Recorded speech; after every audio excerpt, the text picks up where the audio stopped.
Fisiologia da Alma, capítulo 26, livro do Espírito Ramatiz, psicografado pelo médium Ercílio Mais, a alimentação carnívora e o vegetarianismo. Então vamos à pergunta, primeira pergunta desse capítulo. Se é assim, deve ser contraproducente os médios sentarem-se à mesa para realizar trabalhos espiritualistas com o estômago saturado de carne, não é verdade? Está falando aqui no caso dos centros espíritas, onde tem aquelas reuniões de mesa, onde se pratica mediunidade ali, né? Responde Ramatiz. Isso depende da natureza da comunicação, ou das comunicações, do ambiente, do tipo moral do médium. Se este for criatura distanciada do Evangelho, não passará de fácil repasto para espíritos glutões e carnívoros. Quer dizer,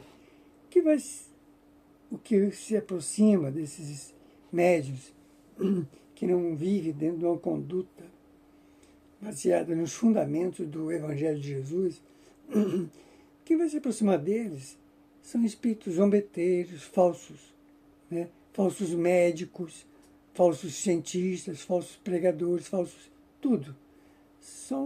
Na verdade, são obsessores. Espíritos brincalhão que vai se fazer parecer por fulano, cicrano, beltrano e por aí afora. Então, não passará de fácil repasto para espíritos glutões e carnívoros, que hão de se banquetear na sua aura poluída de fluidos do astral, do porco, do boi. Quer dizer, esses espíritos se alimentam, conforme a gente se alimenta de carne animal, fica um tipo de, vamos dizer assim, uma energia ectoplasmática, que os espíritos inferiores se banqueteiam dessa energia. E por isso eles se aproximam desses médios. Em se tratando, né, de criatura evangelizada e afeita aos comunicados de benefício humano, será então protegida pelos seus afeiçoados. Quer dizer, os próprios guias espirituais protegem, né, os guias espirituais superiores, elevados, de um médium que também tem uma conduta elevada, protege ele desses obsessores, não deixa ele tomar o corpo do outro, falar como se fosse fulano ciclano. Muito pelo contrário, afastam ele daquele ambiente. Embora portadora de repulsiva carga de eructações astrais incomodativas, as entidades presentes mais evoluídas. No caso, as entidades mais evoluídas sentem asco de um médium que está com aquela energia aqui bem, porque se alimenta muito de carne, ou de carne animal. Mas o carnívoro e glutão pouco produz no trabalho de intercâmbio com as esferas mais elevadas. Quer dizer, aí faz uma pergunta de má intenção, e eles também respondem de má intenção, como aquele caso que a pessoa vai num centro e pede para saber sobre a vida de um vizinho, ou de um amigo, ou de um chefe, ou de um parente, para bisbilhotar a vida dele e desejar também pedir para fazer alguma coisa para o mal. Então, eles vão nesses ambientes que fazem magias do mal, né? Magias do mal. Então, vamos lá. O seu perispírito, ou corpo astral, encontra-se-á saturado de miasmas e bacilos psíquicos exudados da fermentação das vitualhas pelos ácidos estomacais, criando-se um clima opressivo e angustiante para os bons comunicantes, né, para os espíritos mais elevados.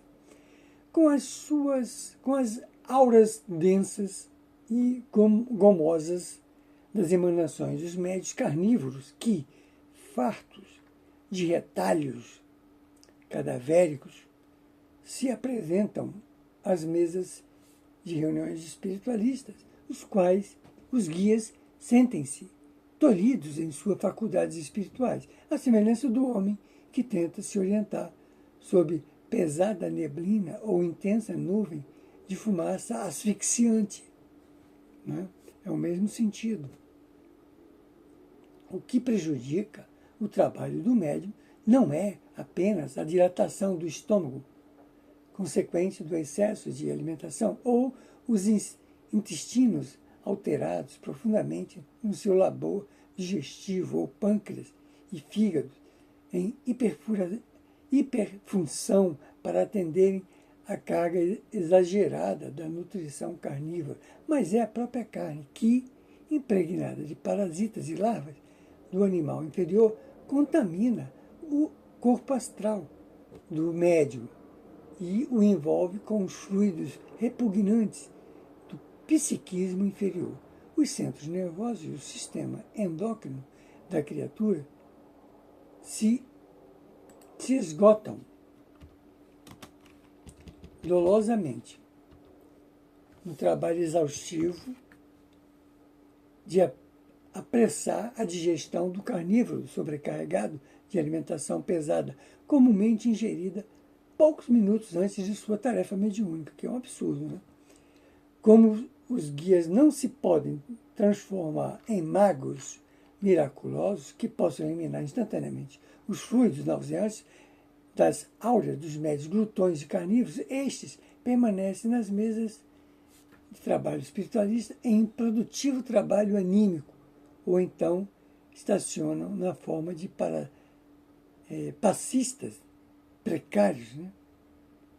Pessoas que fazem passes, aplicam passe, que melhor seria não trabalhasse para não prejudicarem pacientes que ainda se encontrem em melhor condição psicoastral. Às vezes o paciente chega lá e está melhor do que um médico que está sobrecarregado desses miasmas da alimentação pesada. Vamos ficar por aqui. Esse é o capítulo 26 do livro Fisiologia da Alma, do Espírito Ramatiz.